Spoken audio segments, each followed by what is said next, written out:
Ensuite, l'auteur il dit La haïda qabla tis'a sinin. Il n'y a pas de règle avant 9 ans. Ceci signifie que toute femme ou toute fille qui n'a pas atteint l'âge de 9 ans, selon les années, le compte lunaire, si elle voit du sang, alors ce sang, on ne l'appelle pas du sang des règles, mais on appelle ce sang plutôt un sang facide. Facide, littéralement, en français, ça veut dire un sang corrompu. Ici, ça a plus le sang de maladie. Qu'est-ce que ça veut dire que c'est un sang de maladie? C'est-à-dire que c'est un sang qu'on appelle ça l'hémétrorragie. Nous allons appeler cela le sang de façade. Donc il n'y a pas de règle avant 9 ans. C'est quoi son dalil? Ils ont dit son dalil c'est l'istiqra. L'istiqra c'est quoi?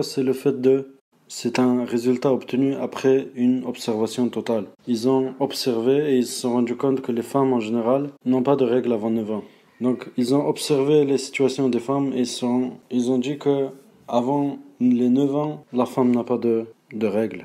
La règle, il dit quoi? Il dit que il ne faut pas prendre en compte les choses qui sont rares. Donc on marche avec la généralité et les cas rares, il ne faut pas prendre ceci en compte. Ensuite, Cheikh Moussa il dit Wala ba'da 50, c'est-à-dire il n'y a pas de sang de règle après les 50 ans. Cheikh Chouaïr il dit, et ils se sont basés sur la parole de Aïcha qu'elle a dit radiallahu anha, quand la femme atteint 50 ans, elle est sortie de la sphère de ceux qui ont les menstrues. Il dit le Cheikh Aïcha, elle ne dira pas ce genre de paroles sans avoir entendu, c'est-à-dire sans avoir entendu un hadith à ce sujet. C'est-à-dire Aïcha, elle dit pas ça de sa tête. Ensuite, le Cheikh dit, il nous a pas été rapporté que les compagnons, ils ont divergé avec Aïcha dans cette parole. Ça prend le jugement comme si c'était la parole du prophète sallallahu alayhi wa sallam. Après avoir compris cette règle, nous savons que la femme, quand elle a atteint 50 ans, il faut prendre les 50 ans avec le calendrier lunaire, tout sang qui va sortir de elle, c'est-à-dire le sang qui va sortir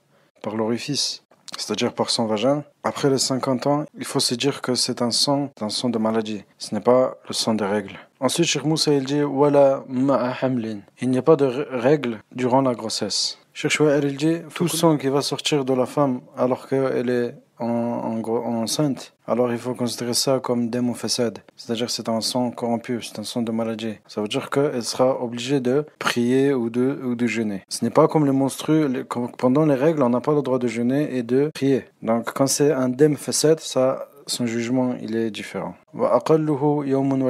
La durée minimum des règles c'est un jour et une nuit. Et يوم وليلة ودليله ما جاء عند الإمام أحمد. Et le dalil c'est le hadith qui a été rapporté par l'imam Ahmed. واحتج به.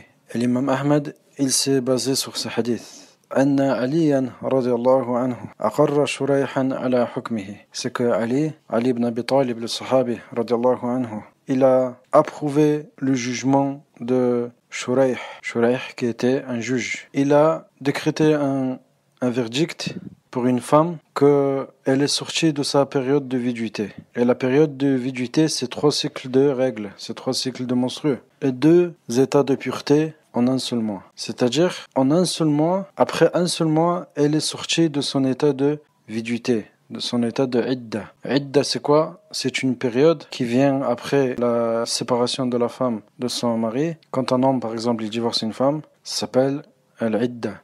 C'est-à-dire que c'est une période durant laquelle elle n'a pas le droit de se marier avec un autre homme. Donc cette période de viduité, cette période de idda, c'est 3 cycles de menstrues. Donc cette femme-là, elle a dit qu'elle est sortie de son état de sa idda en un seul mois. C'est-à-dire qu'elle a eu 3 cycles de menstrues en un seul mois. Cheikh il dit وَالشَّهْرُ 29 يوما أو 30. Alors que le mois, c'est 29 jours dans l'islam ou 30 jours maximum. Et les 2 périodes de pureté, c'est 26 jours. لأن كل طهر 13 يوما. Car une période de pureté, c'est 13 jours. Donc 13 fois 2, ça donne 26.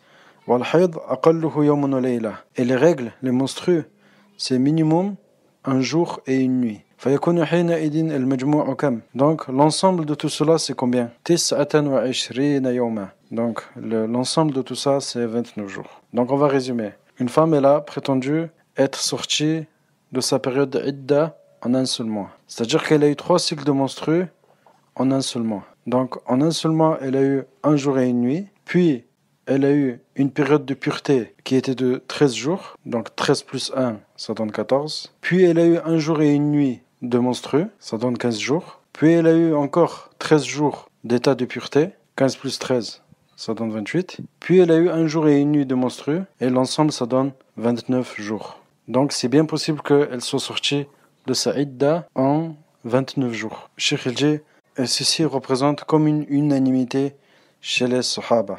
Mais c'est une unanimité qui s'appelle unanimité Sukouti. C'est-à-dire qu'il n'y a personne qui est venu s'opposer à ce verdict. Il n'y a personne qui est venu s'opposer à ce verdict. Mais c'est un ijma' Sukouti, c'est-à-dire que c'est une catégorie d'unanimité qui est moindre que l'unanimité, comme par exemple l'unanimité qui dit que la prière est obligatoire ou l'unanimité qui dit que l'alcool c'est interdit, etc. C'est une unanimité, mais c'est une unanimité de degré moindre. Donc le cheikh dit وهذا بمثابة الإجماع عند الصحابة الإجماع السكوتي. Ensuite Cheikh Moussa il dit وأكثره 15. Et le maximum des règles c'est 15 jours. C'est-à-dire la femme, elle peut avoir maximum de règles qui durent que 15 jours. Il dit le dalil de cette parole-là, c'est ce qui a été rapporté de Ata, qu'Allah l'agrée, qu'il a dit j'ai déjà vu une personne qui a ses règles durant 15 jours. وهذا من الصحابة من باب الاستقراء للحال. Donc ceci représente l'istiqra. C'est-à-dire l'istiqra, ça veut dire quoi? C'est une observation. Si il y a quelqu'un qui a des règles qui dépassent les 15 jours, comme dit Cheikh Al-Fawzan, c'est une chose qui est rare. Car rare, faut pas considérer les cas rares. Et les fuqaha, ils ont rapporté un hadith qui est proche de cet avis-là, mais c'est un hadith qui n'est pas fondé. أن النبي صلى الله عليه وسلم سئل عن المرأة ما نقصان دينها. Le prophète sallallahu alayhi wa sallam, on l'aurait interrogé sur la femme. Pourquoi sa religion elle est moindre que la religion de l'homme? قال تترك الصلاة شطر دهرها. Le prophète sallallahu alayhi wa sallam, il aurait dit, vu que le hadith il est infondé, car elle délaisse la prière la moitié de son temps. زيادة شطر دهرها هذه ليست بثابتة. Donc c'est ce rajout-là, le rajout de dire elle délaisse la prière la moitié de son temps, ليست بثابتة. C'est pas un rajout qui a été affirmé. نص جمع من أهل العلم أنه لا أصل لها. Un grand nombre de savants, ils ont dit que ce rajout-là, il n'a pas de fondement. Mais ils ont argumenté avec ce rajout pour dire qu'elle délaisse la prière, c'est-à-dire qu'elle délaisse la prière la moitié de son temps, c'est-à-dire la moitié du mois. Et la moitié du mois, c'est 15 jours. Quelle est l'utilité de savoir le minimum des règles et le maximum des règles? C'est-à-dire le minimum que la femme elle peut avoir ses règles et le maximum de la période de menstrues. Quelle est l'utilité de cela? Il dit le cheikh, نبدأ بأقل الحيض. Nous commençons par le minimum des menstrues. Il dit la première utilité c'est que quand une femme elle voit du sang qui coule et que ce sang il cesse de couler en moins de 24 heures, alors il ne faut pas considérer ce sang en tant que règle. Ce ne sont pas des sangs de règle. يجب أن يكون الحيض يوما كاملا. Pour que ce soit considéré comme des règles, il faut que ça coule au moins un jour et une nuit. Mais bien sûr, il ne faut pas comprendre que le sang, il faut qu'il coule pendant 24 heures non-stop. Mais il faut pas qu'il coule et il s'arrête en moins de 24 heures. Si elle voit du sang qui coule moins que cela, alors il ne faut pas considérer ça comme des règles. نص عليها فقهاؤنا. Et ceci a été explicitement dit par nos fuqaha, comme Mansour et autres, comme le Cheikh Mansour et autres. Et aussi la deuxième utilité, c'est de savoir quand est-ce qu'une jeune fille elle a atteint l'âge de puberté. Si elle a un sang qui a coulé rapidement et qu'elle a essuyé et que ça n'a pas duré un jour et une nuit, c'est-à-dire 24 heures, il ne faut pas considérer cela comme des règles, c'est-à-dire qu'il ne faut pas considérer aussi qu'elle est devenue adulte, qu'elle a eu la puberté. Et quelle est l'utilité de connaître le maximum des règles, le maximum de jours qu'une femme peut avoir ses règles? Et dit, nous disons que la femme, si elle a du sang qui a coulé plus de 15 jours avec ses nuits, nous pouvons dire d'une manière certaine que ce qui a dépassé les 15 jours, c'est un sang corrompu ou c'est un sang de maladie. بل هو استحاضة على المجزوم به. Mais on peut dire même que ce sont des métrorragies. Et métrorragie, on appelle ça en arabe istihada. C'est un sang autre que les règles. C'est un sang qui sort d'une veine.